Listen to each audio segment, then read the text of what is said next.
Naxçıvan Dövlət Universitetində filoloq alim Mahirə Nalqızı mühazirə keçib. Ali təhsil ocağında Mahmud Kaşqari 950 enantiyasemiya hadisəsini reallaşdıran vasitə və üsullar mövzusunda mühazirə keçirilib.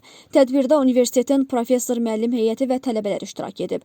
Giriş sözü ilə çıxış edən universitetin beynəlxalq əlaqələr üzrə prorektoru Ayda Cəlilzadə bu cür ustad dərslərin gənclərin elmi potensialının artırılması və onların intellektual inkişafı üçün xüsusi əhəmiyyət daşıdığını qeyd edib. O bildirib ki, universitetimiz hər zaman müasir elmi biliklərin tələbələrə çatdırılmasına və onların dünya görüşünün formalaşmasına xidmət edir.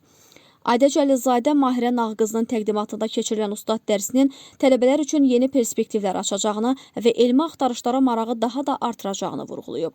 Azərbaycan Dövlət Pedaqoji Universitetinin beynəlxalq əlaqələr üzrə prorektoru, filologiya elmləri doktoru, professor, prezident təqaüdçüsü, tanınmış şairə Mahirə Nalqızı mühazirədə Mahmud Kaşqarinin Divan-ı Lüğati Türk əsərindən gətirilən nümunələr əsasında enantiyasemiya haqqında məlumat verib.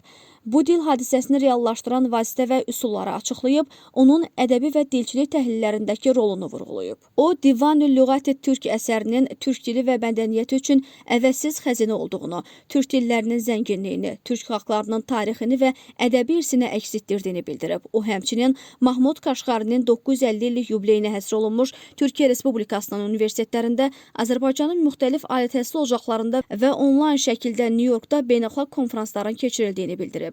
Mahirə Nalqızı türk dilləri ailəsinin müxtəlif qruplarından danışaraq bu dillərin tarixi kökləri və onların Mahmud Kaşqarinin əsərindəki əks olunan xüsusiyyətləri barədə məlumat verib. Sonda Tarix Filologiya Fakültəsinin tələbələri Mahirə Nalqızının Salam olsun və vida şeirlərini səsləndiriblər. Mühazirənin sonunda iştirakçıların sualları cavablandırılıb.